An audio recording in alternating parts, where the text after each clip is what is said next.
hakuna direct ticket kwa mtu yeyote kwa Jubilee. Sisi wote tutakuja kwa wananchi, tuulize nafasi yenu na tutaheshimu uamuzi wa wananchi.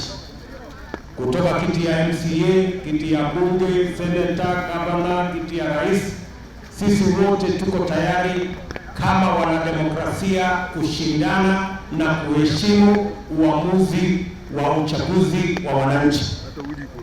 Na tutafanya hivyo tukijua ya kwamba it is through competition that the best in us comes out, so that we can have the best man for the job.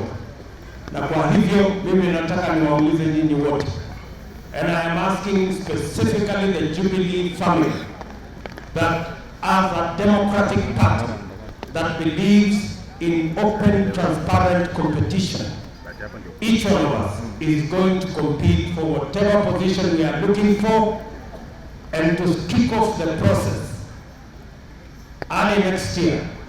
We are going to have elections of the party countrywide, so that we can have a grassroots network competitively identified to manage the affairs of our party, because we believe a democratic party is suitable for a democratic country like Kenya.